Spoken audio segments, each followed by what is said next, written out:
Ladies and gentlemen, welcome to the Above the Bar podcast, where each week we belly up to the bar with a new guest, find out what they do, who they are, and what makes them great. So sit back, relax, and enjoy.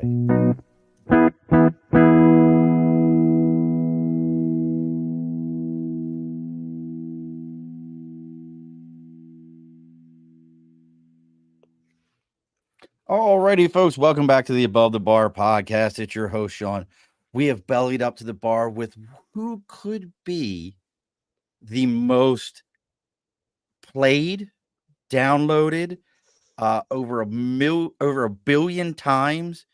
People have watched her video. If you're sitting there right now, what's up, Mankuma? If you're sitting there right now going, gosh, she looks so familiar, and hopefully she doesn't shoot me a dirty look here in a second, just go find a tape measure and hold it up next to the screen and go, got it. I know who that is. So joining us live right now from parts unknown, and we'll find out where here in a minute. It's Miss Cera. It's Cera. It's actually Cera. I'm illiterate. Cera Gibson. Hi, thank you for having me. I'm hearing a little bit of playback of myself through you. Okay, I'm not getting any echo on this end. Okay, let me see again. Oh, we're good. It's solved magically. I love that. Thank you for having me. Absolutely. Look, thank you for being here. Folks, if you don't know who Cera is, just type her name into social media. It'll come up. You can also, we'll have it scrolling across here on a banner, and just about there you go. You can find her website, Cera, Cera Gibson.com. You can find her music. You can find everything she's got going on. She's even got a spot last 60 days, how many times her stuff's been played. Very cool stuff on here. But before we get too far into that, let's go ahead and take care of some house cleaning, get some things situated. And I'm telling you, I wish I would, like, you have no idea. Like, I wanted to run upstairs and get one of my favorite, because I love baseball style 70s, 80s shirts, the 3/4 sleeves. Yeah. You really made me want to go get one. I'm glad. Like, because I love those shirts, but I am wearing one of my best dad shirts. I grow my own vegetables and everything. One of my kids got me a shirt. One of my kids got me a shirt that says, "Sometimes I wet my plants." So it's such a dad joke shirt, and I love it. It really is. I love that. 1000%.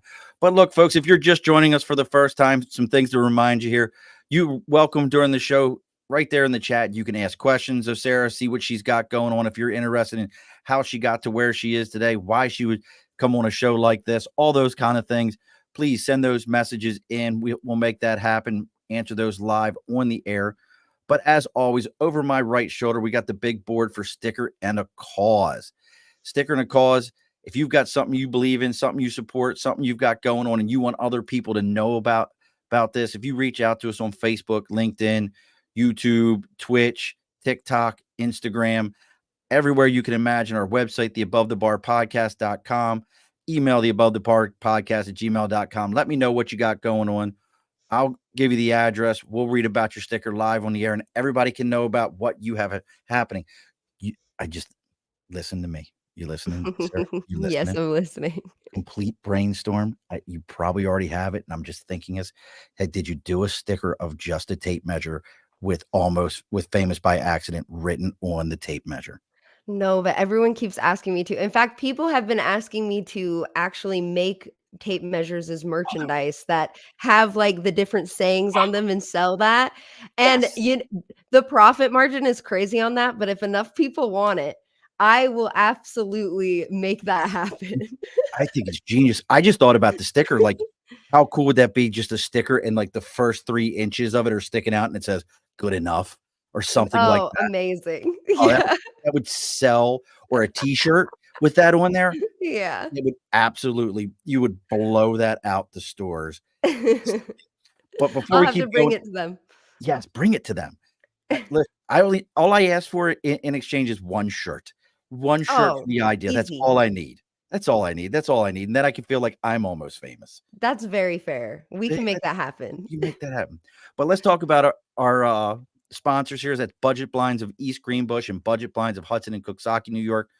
Budget Blinds is the nation's largest window treatment company. They handle everything from shades, shutters, blinds, any kind of window treatment that you can think of. Where are you at right now, Sierra or Sarah? Why do I keep wanting to call Sierra? Sarah, where are you It's at right okay. now? I'm in Salt Lake City. Okay. Which I'm telling you, Utah is the prettiest state It's so that I've pretty. ever been to. But you guys are big on shutters. Houses have a lot of shutters there. They do.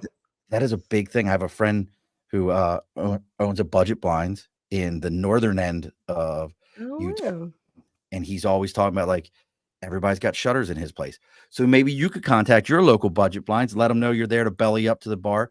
They'll take good care of you. We all like to do these kind of things. But again, if you're in the capital region, let them know you're there to belly up to the bar. They're going to give you a 15% discount off your entire order.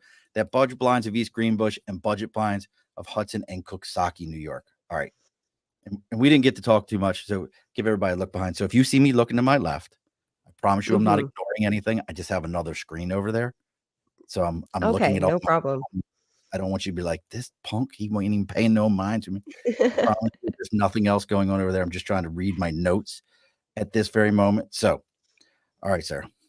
How long you been in? Let's start here. Yes. So you got famous back. What the video was? What 21?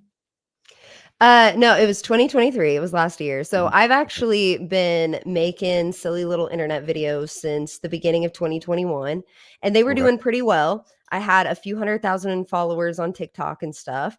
But then this video with me holding a tape measure, I made it in one take. I posted it, and within the first hour, it had 2 million views. And now across all platforms and reshares, yeah, it's at all well over a billion at this point. Which is inconceivable, to be completely honest. It's unbelievable that that many people have seen my face and seen me with a tape measure, and that just blew me up across everything. So where my Instagram had like, I don't know, 5,000 followers or something, it now has 181,000 followers, and it just keeps growing. It's pretty Wow. wild. Yeah. That's huge. And look, folks, if you haven't seen Sarah's video yet, if I laugh my ass off watching it, and it was funny to me. Uh, I'll promote her because I think she's amazing. Wendy Ford is who introduced us. Wendy's Mhm. awesome, and she sent me your stuff, and I was like, "Yeah, absolutely." Like if Wendy told me, like, "Hey, I've got this," and don't take this wrong, I've got this guy no one's ever heard of, and he plays, and he's an underwater basket weaver, and I want him to come on your show. I'll be like, whatever you need, I've got you covered. And then She's fabulous. I started looking at your stuff, and I'm like, that girl, I know her. I got super excited. I was definitely I'm, like, showing my wife, I'm like, "Look, you know her." She's like, "Oh, yeah, I've seen that before." So, absolutely So funny. awesome. And look, all of you that are out there right now, as you can see, I have Cera Gibson's website going on. Make sure you go over, check it, check out her about, see what she's got shows, download her music, buy all of her merch, at least 2 pieces of it, and then I'm saying like double copies of everything so that she can not be famous by accident, just be famous in general, and then everyone will Thank know you. what she's got going on. But I mean, you're more than just that video. Let's call it what it is. You're way Mhm. more than just that video. And then, folks, if you got questions, please ask away. You're way more than that. How long have you actually been doing music itself? Well, music itself, I've been doing for forever, but I guess professionally, the answer would be since early 2013. So that's about 11 years. And since then, I've gone through many different stylings and monikers. I actually started out making blues music and recorded my first EP in RCA Studio A in Nashville. But that is long gone. It's very hard to find that music now. It was under the legal spelling of my name because Okay. yeah, the spelling of my first name right now I actually changed for search engine optimization because there are so Sure. many Cera Gibsons on the planet. There's like 150,000 of us just in the US. So I wanted to make sure I was the top one when you searched on Google. But I started out making blues music. I got into a really crummy recording contract for 4 years. Uh, wasn't really able to put anything out until that had concluded when I was 21. And at that point, I felt a little bit scarred, went fully indie, linked up with my buddy JK. He's a producer that used to live here in Salt Lake. And he taught me how to produce and make pop music. And so after that, I started making pop. And in the last year, I've started to skew back into rock a little bit. So it's been a journey. Well, I'll tell you, you've got first off, where I'm trying to get back all my stuff. My technology moves at the speed of smell, so bear with me. Don't You've even and and stress. and you've got a lot of, like, I don't know, your songs, like the one you did that just came out, "Famous by Accident," that song, Mhm. touching on the video itself. I mean, you're willing to, make fun of, like, things and be like the song "Daddy," I love that, that's hilarious to me. I'm glad. Like, I love all these things, but for yourself, as far as doing those things and doing things that are, they're not the typical, like, we're not over the top poppy. It's Mhm. got a little bit of, like, an edge with funny to it. How has that been received in general? It's been received quite well. It's funny because I definitely did not start out making any kind of funny music, at all. I was very serious, very broody. If you listen to my first EP under this project called Crushed Velvet, that is a very broody, moody, like, sad, angry kind of record, and I love it. I think it's sick, and then, the one that I put out after that, Uninspired, it's got a little bit more of, like, an '80s pop vibe to it with like all the synths and the drums and stuff. And that one was written on the heels of a breakup. So that one wasn't super fun and uplifting either. But I love it. It definitely has more danceability to it. All great albums are made listen, I'm a huge Counting Crows fan. I pray that they're never happy. I enjoy the music too much. I get you never be happy, never be satisfied with your life. I like Counting Crows too Always much. be sad. Well, I feel the same way. I've written some of my favorite stuff in my worst periods of time. But as my internet presence started to grow and I started to move into a different, happier phase of my life, I found that I actually did the same way that I have a comedic voice in a lot of the content that I make. I can kind of skew into a comedic voice with some of my music. So, like, Daddy is a little bit of a funny song. Like, it's cheeky and a little, it's not satirical by any means because I am being genuine in the message that I'm delivering, but it's said with kind of like it's tongue in cheek, I guess. Oh, go, please. No, no, you're totally fine. And then I put out a song Mad Dog after that, and the way that I promoted that, I made like a very funny video with it where my friend Johnny was in it, and he is this big, absolutely shredded, over 6 foot dude, and I had him following me around like a dog in the video, and we're playing fetch, and I'm rubbing his tummy, and the song isn't even about anything like that. Like, Mad Dog was the nickname of the guy that I wrote the song about, but that was received so incredibly well, and I was like, "Okay, I think there is a world where I can really marry the more humorous aspects of myself with my songwriting." And Famous by Accident was actually, I wrote that song when I was having a bad day. I was sad that day. I had just had, like, a shit or a crapshoot of You a, can say shit. I okay, don't I can care. say shit. Alright. It's fine. I had just had a shit show of a show in LA. Me and my manager at the time had parted ways, and while he was trying to like hook me up with agents and stuff because I've got this crazy visibility, right? Right. He's trying to hook me up with agents and stuff. They're like, "Well, she's so funny. Why doesn't she just stick to comedy and like not do music?" And so out of that frustration, this song was born, and to me, it's a humorous situation. It's like I have historically been a musician, but I got famous for dick jokes. And like there's nothing funnier than that. And so I wrote a Absolutely. song about it, and it's inherently funny, but it is also genuine, and it's been received very well. And we're like, I'm gonna pluck into your brain for half a second. This Yeah. is this is my ADD for a moment. So I've you can Wendy will yell at me and you can call me completely unprepared. I forgot to download and create a video. So I have Daddy up on my left-hand side. What is where should I snip it at so that everybody can hear a snippet between what second and what second? Can you give it a For shot? for Famous by Accident? No, for Daddy. I have Oh, Daddy for up there. Daddy. Uh-huh. Let's see. What seconds should we use? Let, Look, let folks, me you're getting a look behind all my bullshit today let because, me take a quick little look. I'm like, gonna just quietly listen to myself. as you're listening to yourself, what I'm curious, and I got to ask this question. I don't know. And look, hopefully this ain't picking a scab or nothing like this, but your parents, like, are they in the picture? What was it like when they were like, "Oh, my daughter's famous for holding the tape measure up and talking about men's penises." Like how did that go over at Thanksgiving dinner? Well, I mean, I've been who I am for a very long time, Was and grandma like, "I don't blame her one bit. I don't like more than 4 myself." well, if grandma was alive, I think she probably, would've chuckled a little bit, to be certain, but, I had already had so many videos that had reached, like, the tens of millions of views mark and or just, like, gone into the millions, and I initially started to build a following because I would take popular media and I would satirize it in a sexy voice. So, for instance, there's, like, this clip of Harry Potter that was going viral, and it's like, "Ron, no, he's gonna sacrifice himself." So I said it sexy, like, "Ron, no, he's gonna sacrifice himself."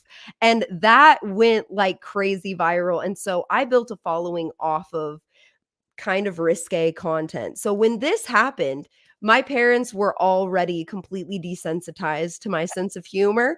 I think, as my mom put it, she said, "It's very funny. I wish my daughter wasn't famous for talking about penises, but it's very funny." And that I think is the best that I was going to get out of that. That was good enough. Like, "Mom, I'll take that that's where we're going with this. Thank you." I Yeah. so I've got Daddy almost ready. If you're okay, just You tell can me. honestly just start it from the top. It gets right into it. Alright, so So, let me see if I can get my technology to work. So I wanted to play this for everybody. So I've got about a 30-second clip of that song. It's uploading now. This is why I love StreamYard though. Have you used mhm. Sarah, have you used StreamYard before? I haven't before, but it's sick because 'cause I'm cross posting to my YouTube right now. Like your YouTube, So I knew the second you did it because the numbers jumped and your people were able to do it. mhm. And what's great about it is between this and Capwing, which my son, who's now 14, introduced this to me when he was like 10. He was like, "Dad, what are you" he was like, "What are you using?" I'm like, "I don't know. I'm trying to make videos." And he told me how to use it. At 10, he's like, "Use this." The other day, I told him I was still using it. He goes, "You're still using that?" I'm like, "Yes, it's super easy." I just downloaded I grabbed your URL, dropped it in there. It gave me the whole thing. I clipped it and was done while you were talking. That is so sick. Like, just done. So here we go. Here Easy. we go, folks. This is Daddy by Cera Gibson. I want you to call me daddy. Lay your pretty head down. I'm in control now. I wanna be your daddy. Oh, you're a big, strong man, so I'ma do what I can. You spend so much time being tough. Honey, I know the job can get a little rough. So let me be your. All right. Yes. I love it. I love every bit of I'm it. glad. It's so fun. Like, because and you've got that smoky voice to go with it. So the Thank you. entire time, you're not realizing like you are completely taking over the daddy role in this song, which I love the fact of it. But so I'm gonna pause myself and roll back for a second. So all this is going on. You're becoming more and more famous based on the video. And I know I keep referencing back to it because that really is an interesting point. But you also posted a video that to me hit home because I've got a few thousand different followers between all my platforms.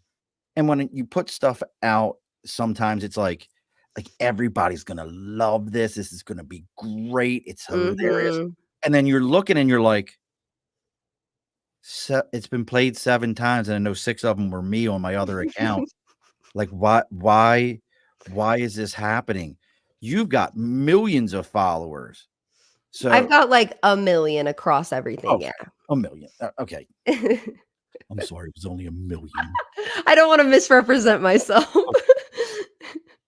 But I mean, you got people popping up right now. You know, Laurie says, "Sarah, you effing rock."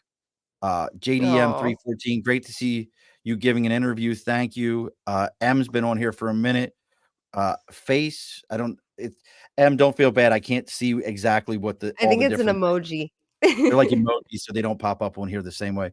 But what is that for you as an artist? Here's another person, Jack. I really like your videos. Mm, What has that that's so been like awesome. for you as an artist when you're like, this is gonna be the thing, it's gonna change, and then everybody's like, crickets? Like, how do you work through that?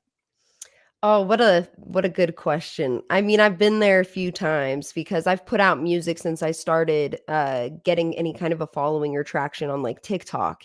And it was totally like, I don't give a damn about this kind of reception, or the people that would listen to it, they're like, "Oh, this is awesome." But they wouldn't necessarily go and stream and download or buy something or whatever. And so last year, I actually had the most success with my music I've ever had. And I finally was able to start cracking like 100,000 streams on my songs and stuff. And that was with Daddy and Mad Dog. But the conversion for that was crazy. So, like, for Daddy to get, it's at almost 300,000 streams right now. For it to get to that point was an accumulative like views on videos of probably like 15 million. So it took 15 million eyes to convert that many listeners on Spotify. With Mad Dog that has similar streams, it took around the same. And so what people I think don't realize is when you blow up, that's awesome, but it takes on a life of its own. It's like you don't necessarily have control over what part of your identity people glom onto and want to see more of. And so for someone who maybe built their account and blew up for their music, they might not have as intense of a conversion rate as me. Whereas for someone like me who blew up for being funny, even though I've still actively been a musician this entire time, the conversion rate is crazy. And so actually coming into this release, it was wild because I'm like, here I am, I'm wearing my merch and we're like promoting my song. And I put out this song and I put an immense amount of work into the video, and my account actually got flagged by Instagram and they stopped me from being able to be shown to any new followers, and it happened on TikTok as well. Why? And oh, I have a tendency to inflame certain types of dudes. And and so Listen, the they steroids didn't make it that way. It's cold outside. Don't It's start cold with me. outside. Yeah, and so I get mass reported, periodically. And so what happened is, like, right before I put out my song, that happened, but then it just was like, because no one was able to see it. And so I fell into a little bit of a funk there because the song has been out for a little bit over a month at this point. And I fell into a bit of a funk. I was like, damn, the amount of work I put into that video, that I've put into all of the content to support this release, just to have it be met with crickets, that isn't even my audience's fault, because the people that did see it, the engagement was incredible. And this was the first time that's ever happened where I put out a song and people were like, I want to download this song. Like, I'm here for this song. I've been waiting for this song, because I had posted an acoustic video of it last year and it got an insane response. Like 1 million people saw that and they were so stoked on it. And so people were waiting for the song. So then to have my account be like, boom, the people that were finally there for the music don't even get to see it. Oh, it's It bogus. Well, it was so demoralizing, and so I fell into a little bit of a funk recently, and it was the first time that I actually have felt like, "Whoa, how do I overcome this kind of hurdle that's so outside of my control?" When I actually have been able to overcome that block of like, "Well, we just wanna see her funny stuff," "We don't wanna see her music." And for me, it took me just taking a step back. I was like, I can't control this right now. And so I wasn't posting. I haven't been like supporting the release that I normally would be, because I was just like, oh, we got to get my account in good standing. I don't have control over this. What would be the use of putting out content just to have nobody see it and not have it to convert to my song?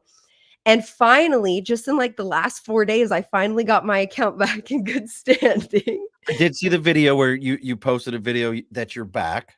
Yeah. So I finally got my account in good standing, which is amazing. So I'll be able to actually properly support this release moving forward and the new songs that I have coming out. But it's been a really wonderful lesson to me, because it's a reminder that as much work as you put into something, ultimately, once it's out there, it's out of your control. people are going to receive it how they receive it. If you get famous, that's not even yours after a certain point. People glom onto an idea of the character, quote unquote, that you've presented to people, and they're going to support the parts that they support and not support the other things. And so for me, it has been huge because it was a bummer, but it was like, even having overcome that gap, I still have so little control. And it's important, I think, for creatives to be reminded, why am I doing this? Am I doing this for the numbers, or am I doing this because I love it? And if I touch 1,000 people, that's enough. Or if I touch 100,000 people, that's enough. And it was a good reminder for me. So it was a very weird release, but it ended up being good for me on like a personal level. I get it, and I want to get into that. You got so many people popping up here. Monmer says, "When you make it Kansas way, I'll be there for sure." W Ram is saying, "Interactive live with Sarah. Mad Dog is a great song." Oh, I'm so glad.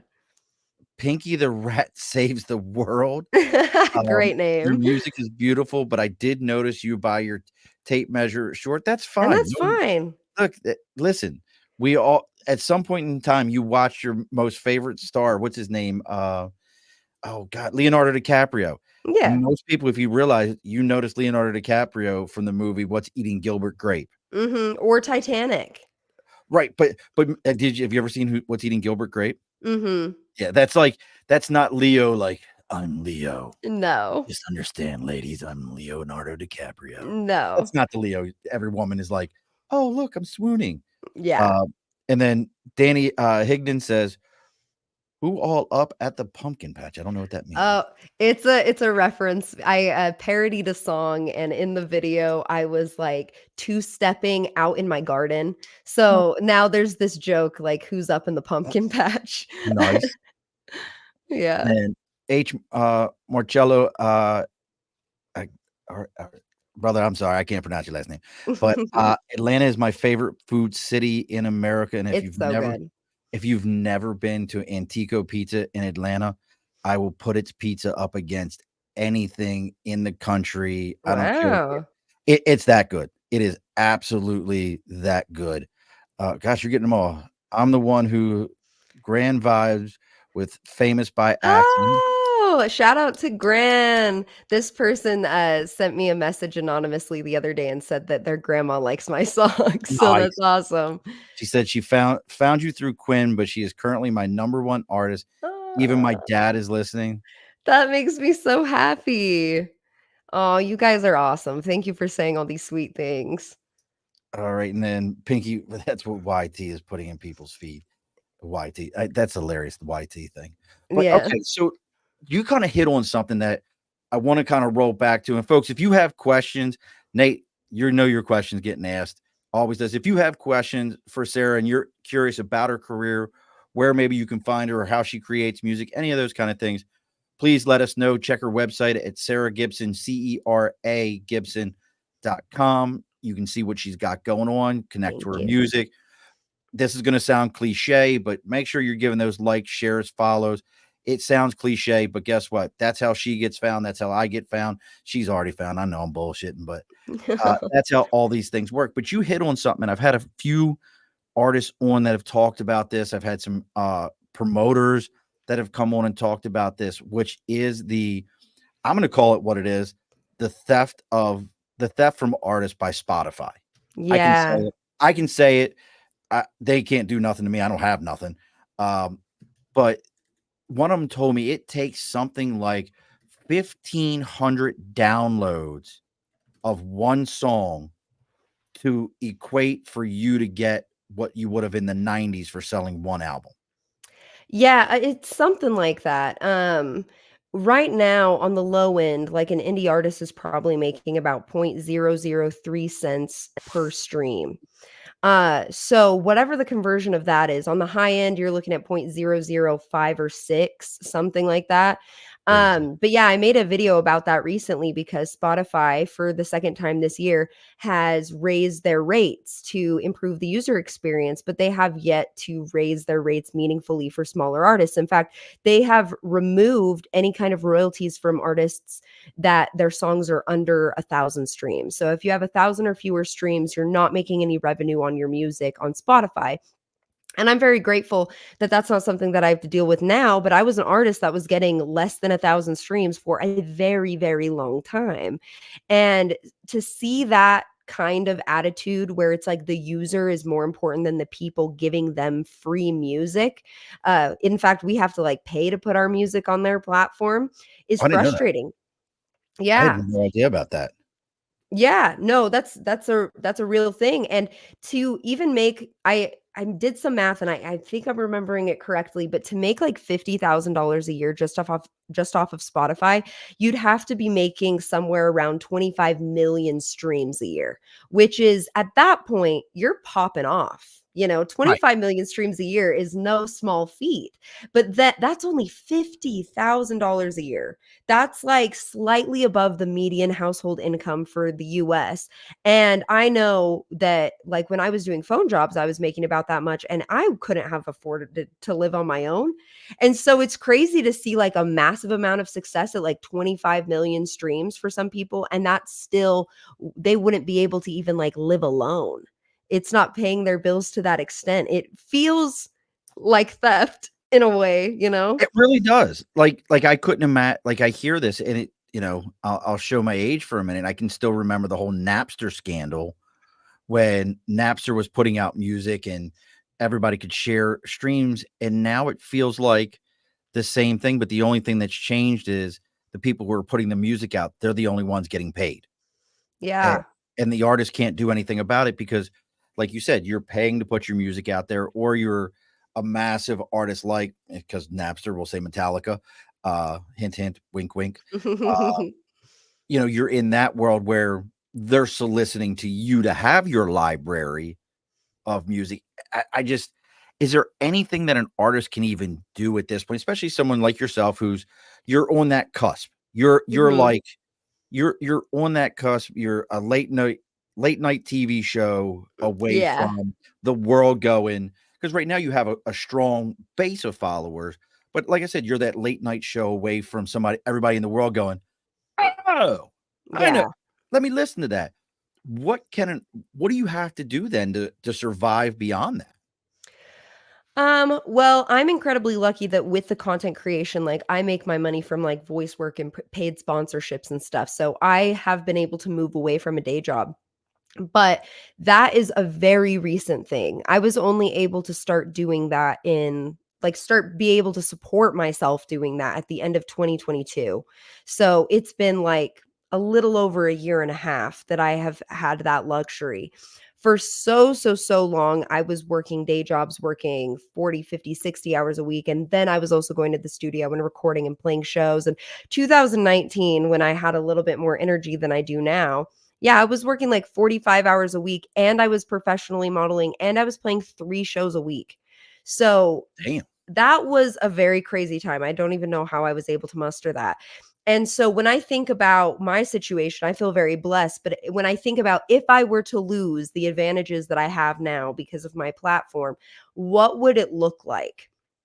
And to me, I think the biggest thing that artists can try to do is have a job where they are actively playing music, because you're not going to be making your money from Spotify. You're going to be making your money from live shows and merchandise. And so you just want to stay up on your skill. You want to be getting in front of people. You want people to be seeing you. You want to be networking.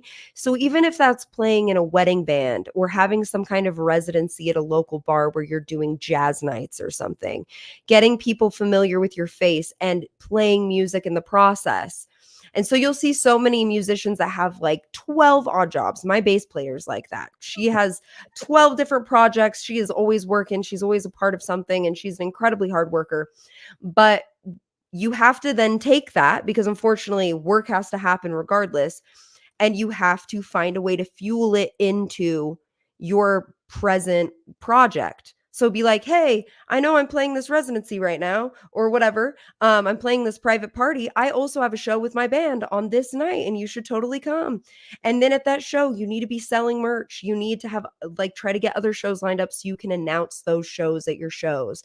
And the most humbling thing that has come from this situation where a million people know who I am, but they're not necessarily coming to my shows. I'm still having to work super hard on my music, is seeing my buddies that have 5,000 followers on Instagram, but are doing it the old fashioned way, that are really like Grind. grassroots marketing, right? Because we're both grinding, but in different ways. They're like grassroots marketing and they're having more success at their shows than me.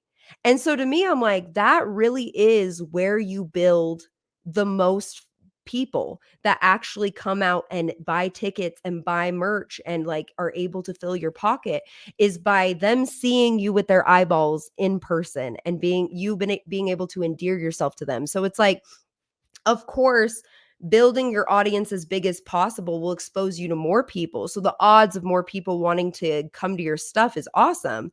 But I've realized it's like you have to actually be out there and you have to be playing shows and you have to be selling your merch at those shows and getting people to come to your next thing, because the internet is so oversaturated that it's like you're just another face there. In person, you're the only thing that's going on.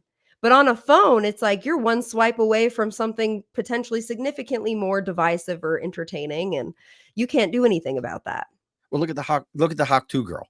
Like, Hakua, yeah. Like Hawk 2 girl for like 96 hours was the most entertaining thing on the internet. There was something everywhere, like where she could be seen on anything and everything. And then all of a sudden it's like, all right, I'm over that. Moving on to the next thing. But that died off. I think that died off when I saw the video or the picture of her sitting next to Shaq. I was kind of like, all right, that's over. We're done with that one. And I want to throw this out. Ram says, can you release a longer acoustic version of Famous by Accident?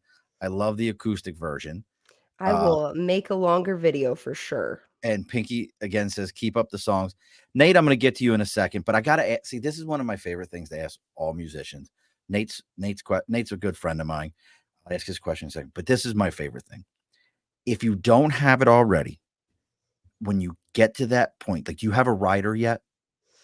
A writer on my songs? Oh, no, not writer. Oh, a writer. Oh, yes, I do have a writer, but I don't use it for every show. Yeah. What is the one thing that either is on there currently or you hope to put on there someday that people will look at and be like, she's an asshole. She's an asshole. Like, what is the one? You know what I'm talking about? Like I need only green W's for my M&Ms. So somebody's got to like turn them all upside down. So when you look at them, they look like W's. What is yours? Oh, what a question. This is gonna be hilarious because I'm just like, I feel like an old lady saying this. I have a pinched sciatic nerve.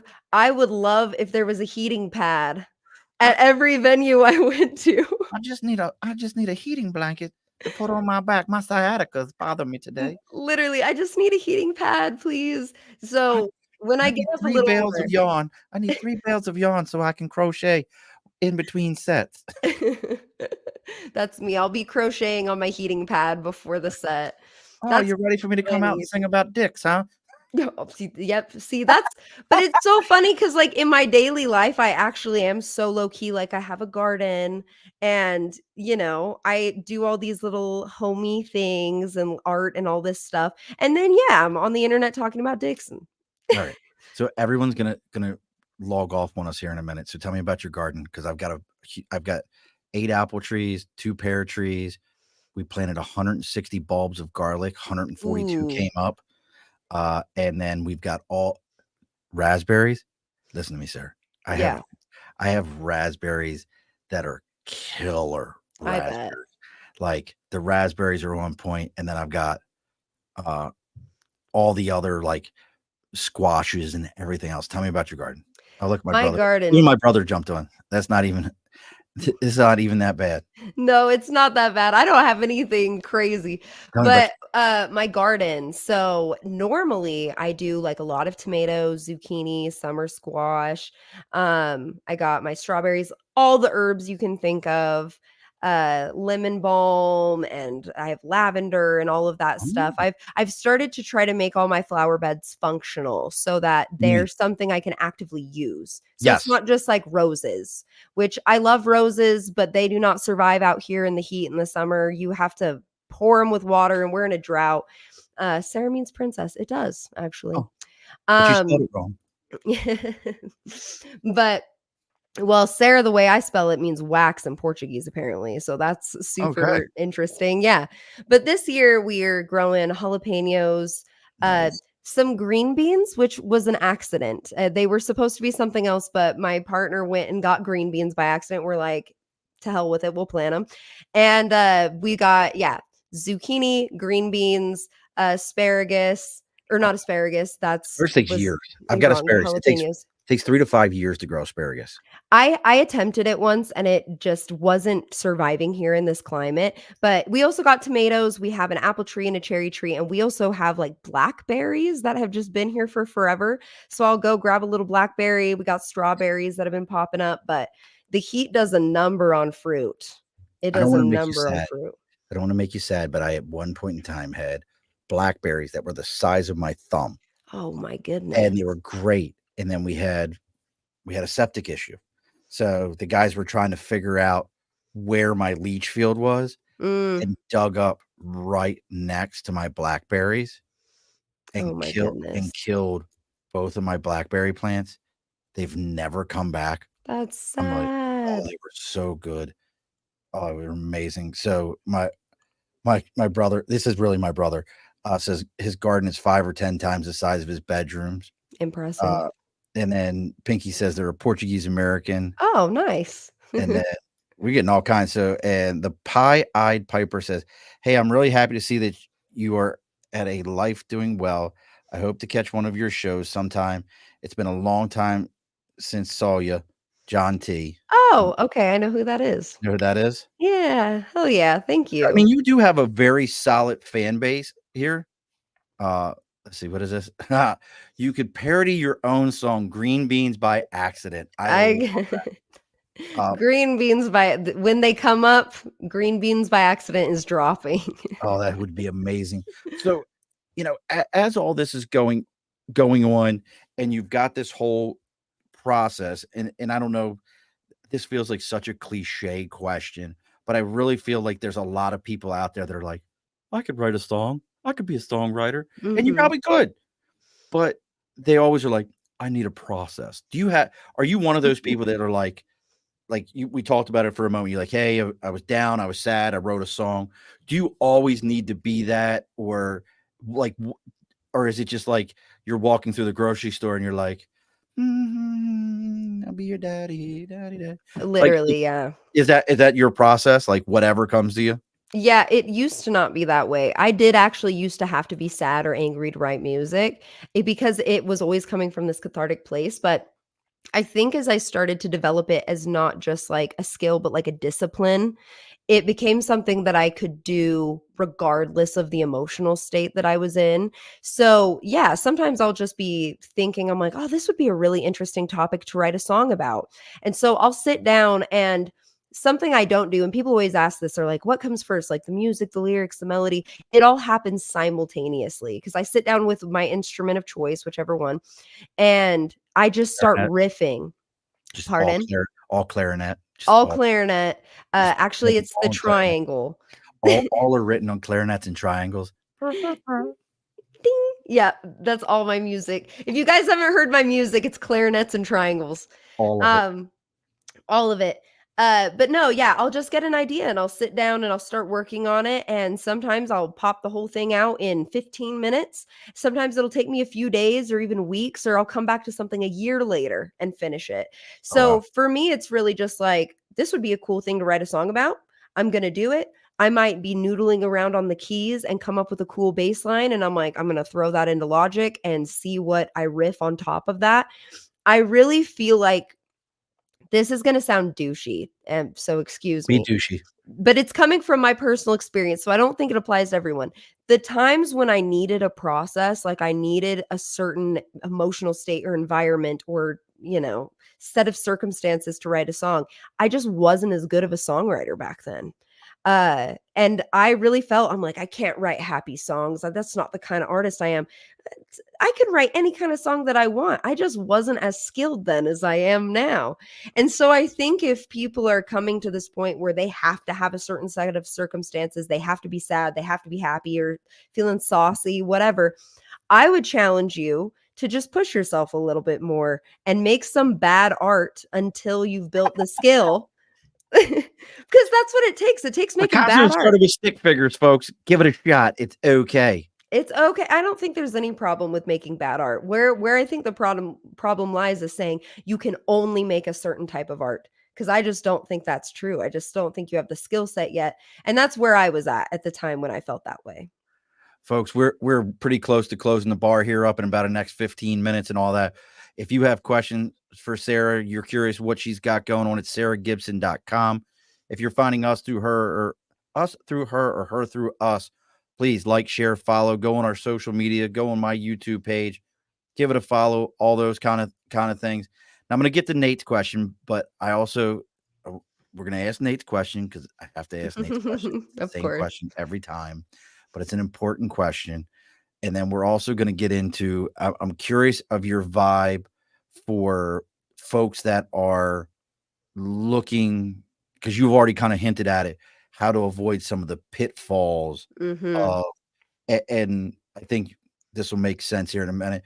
Like you're a very attractive, you're a model, you were singing blues. Everybody loves that bluesy, smoky woman, like singing those songs. We just saw Marcus King in concert over the weekend. Oh, that's sick. He is by far the most I've seen Tyler Childers in concert. I've seen AC/DC, some amazing shows. Marcus King is the most technical musician I have ever seen. Wow. That dude, handing him a guitar is unbelievable. Do you know Johnny Lang is? He's like the new Johnny Lang. He really is. He's like, there's a 85-year-old black man in his soul. Absolutely living in his soul. I have to dive into some live videos then. That's incredible. Oh, Marcus King, you're gonna look at him and be like, oh, it's a potato with a guitar. And then you're gonna hear his voice and you're gonna be like, son of a bitch, he's amazing. I love that. He really does. So Nate wants to know, what is your go-to meal after a show? Oh, wow. Probably In-N-Out. Oh, okay. Yeah, because normally it's like pretty late after a show. Nothing's really open. I probably haven't prepared anything. So I'll stop through In-N-Out and I'll just chow down. So that's what I'd say. Monster style? Animal style? Oh, yeah. Animal style, whatever. See, we don't have those on the East Coast. I know. Anytime I go, because my family's from the East Coast. So anytime I go out there, I'm like, at least there's Popeyes though. You know what's better than Popeyes is Bojangles. I know. Bojangles is 1,000 times better than Popeyes. It's so much better. Like people are like, oh, I love Bojangles. Listen to me.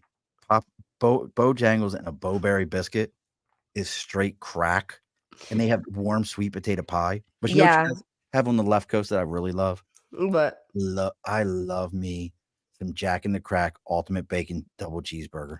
Oh, really? Oh my God. I can't get behind it, but I support you in your God. It's just like, I'm gonna go ahead and get diabetes and cholesterol right now. That ultimate double bacon cheeseburger from Jack in the Crack. Like, I love that it's Jack in a Crack. That's so funny. 100%. Pinky's just jumped off. Thanks for the follow there. As a musician for theater play, a tough thing I call the tectonic of projects. I'm probably saying that wrong. We're putting a lot of energy just for letting different projects calendars for hitting and superimpose. Wait, we're putting a lot of energy just for keeping different projects calendar from hitting and Superimpose one another. I think they're I think saying that's superimposed. I think that's supposed to be superimposed. yeah, something where I think it's saying putting in a lot of energy to not let things like override each other and double booking and all of that Got it. stuff. That's a huge thing that I deal with. Oh my, I'll schedule some stuff and then I look at my calendar 2 weeks out for things I've scheduled a month in advance. And I'm like, my week is slammed. Holy hell, I didn't schedule myself a day off. So I have to get better about that. But you asked about the pitfalls, right? Well, let me give you Farrah also had a quick question. Freya Mm. wants to know what would be a song you wish you wrote? Oh, fabulous question. Oh, Great there's song so question. many songs that I wish that I wrote. Um, Hey Jude. Hey Jude. I Right now, it's just the actually royalties. End of Beginning by Joe. I think that's how you say his name. It's DJO. It's actually one of the actors from Stranger Things, and he has a music project, and it's Is it the kid with no really teeth? good. No, no. It's Because you like know, the because you know the he's like an cute one. opera singer, right? I did not know that. Oh my god, the kid with no teeth that like ends up having teeth later on. Yeah.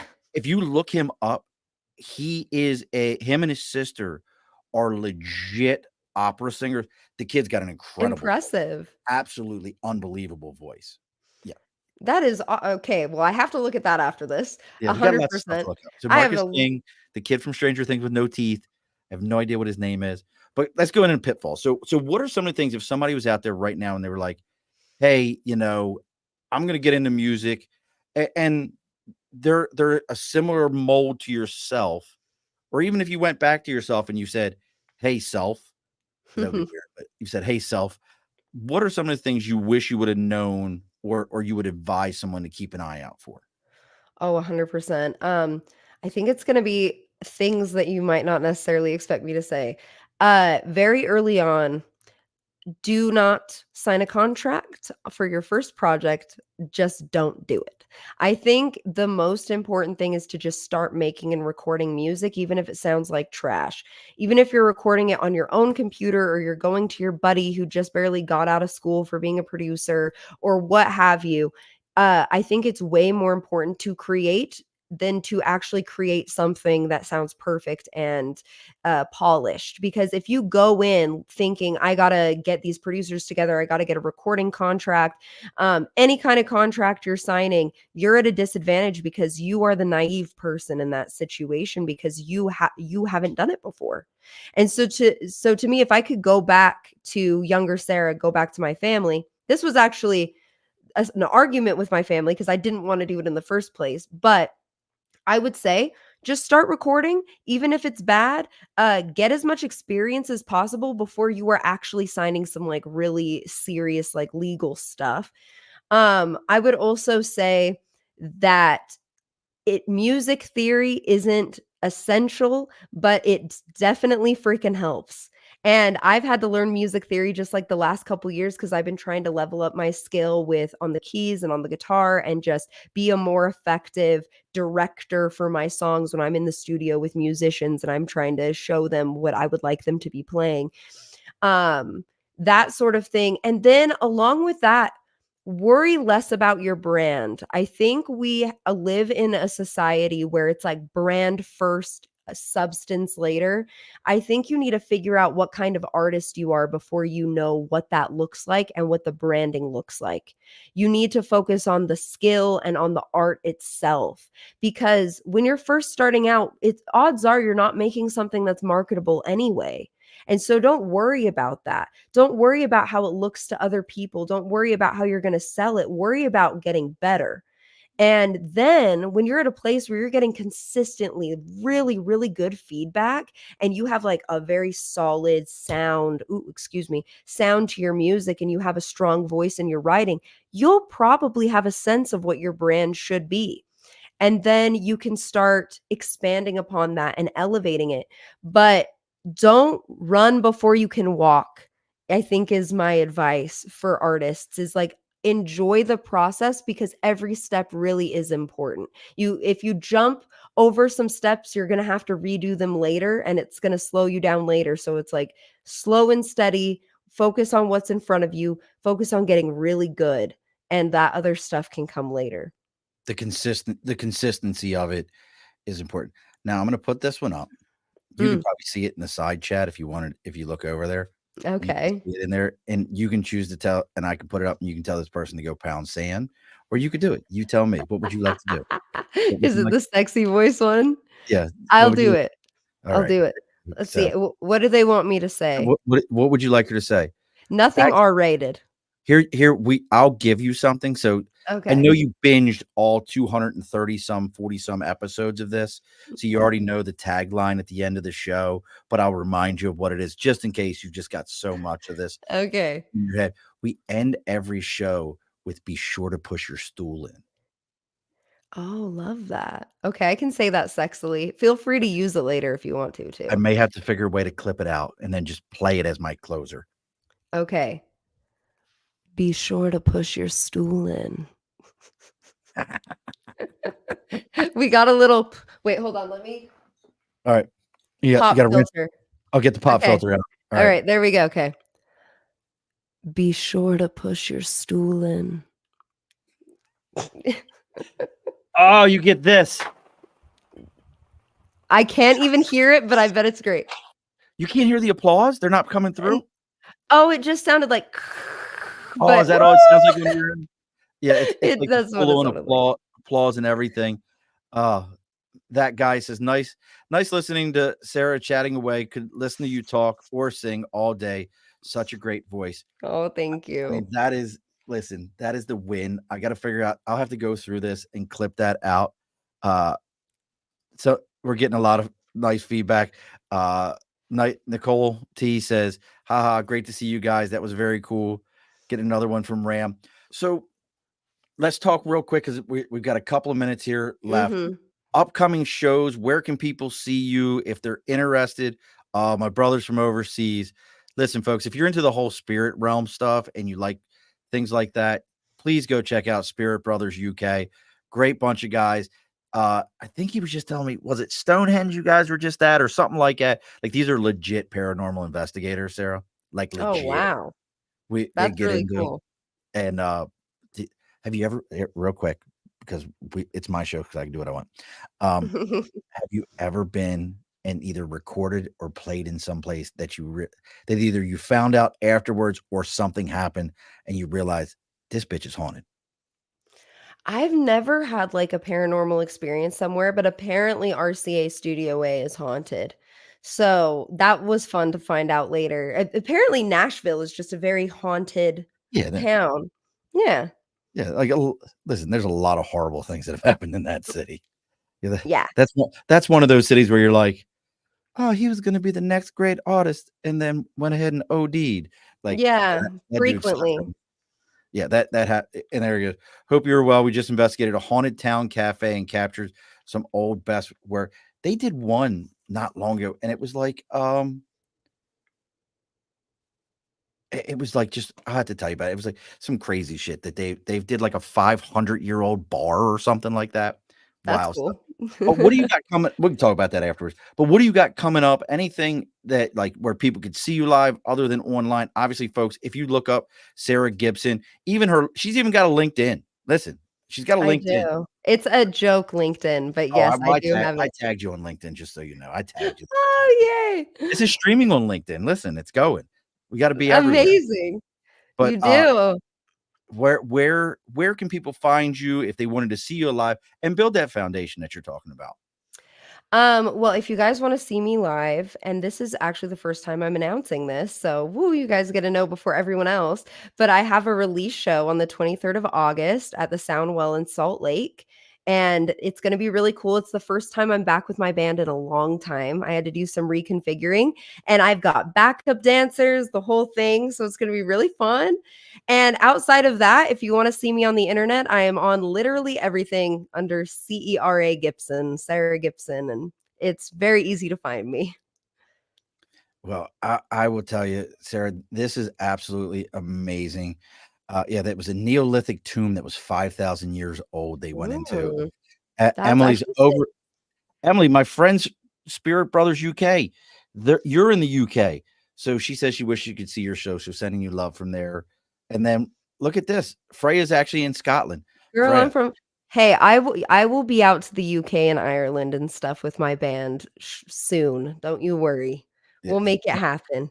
it's got to happen. You know, Yes. it's one. I want to go to Ireland. Oh, it's beautiful. I Mm, mean, with my full name, Sean Patrick Murphy. I mean, I guess I gotta go at some point. It's yeah, like you do. it's like you gotta go make it and make that happen. But I appreciate you. Look again, folks. If you're finding Cera through me through Cera, please take a moment, like, follow, do all those kind of things. If she ever finds herself here on the right coast, I will absolutely be following her up. As odd as this will sound, listen, folks, I do every week of the year except for 1 week a year. That's next week. That's my vacation week. It's the only week I don't do. We do 51 Wow. we do 51 episodes. So if you're in the Cape in Massachusetts and you find me and you come, if you find me in the Cape and you walk up to me and you go, "You're here to belly up to the bar," I will go buy you a drink. You just let me know. We will. It's Massachusetts. I might buy you a bud. We'll do whatever we need to go do and make it happen. Um, it will be absolutely amazing. But we are going to be back the week after that on the 31st. We got Denise Horan coming on. She has got a book. It's all about my show's all over the place. It's all about sales training. Listen, folks, if you think sales is dumb, guess what? It's the highest paying job in the world is sales. If you don't believe me, go look it up. There is no job in the world that pays better than sales, especially commission sales. If you really want to, all these people that are out there, I'm going to be a doctor, I'm going to be a lawyer. Guess what? Go be a salesperson because nobody wants to do it, and you can learn how to make a ton of money. You got still so many people popping up. Rand, are you going to make it to New York City? Yes. And then, okay, go ahead. Oh, no, I was just gonna say I took a break from touring for a while because I had to reconfigure my band. But after this release show, we're getting back out there, and top on my list is the East Coast. So maybe you'll even get a chance to maybe come see a show. And after that, me and my bass player, we've been talking about going out to the UK and Ireland for a long time. So definitely have to make that happen too. Quebec is probably a little lower on the list, but I will get there eventually. Just listening Quebec and we'll get there. All the you just have to make sure she has a good plate of poutine with smoked meat. If you cannot provide a good plate of poutine with smoked meat, Cera cannot come out there. That's Now, on my Cera, rider. it's on her rider. I just added it just now. Now, don't log off on me afterwards. We got to talk for just a moment after. And again, folks, one more time, if you're finding us through Cera or Cera through us, like, share, follow, making those comments. It really, truly does make a difference for us. It really does is how we're all found out here. Now, we do this every show. And gosh, you did it once already. I might ask you to do it afterwards because I normally, like, I'll give you the look behind the curtain. Normally that whole be sure to push your stool in thing, I Mhm. do that. You'll have to hear my version. You'll have to Yeah. hear my version afterwards. You can tell me what you think. Maybe we can marry them together. We'll figure something out. I'm hitting the Yeah. mic just like you.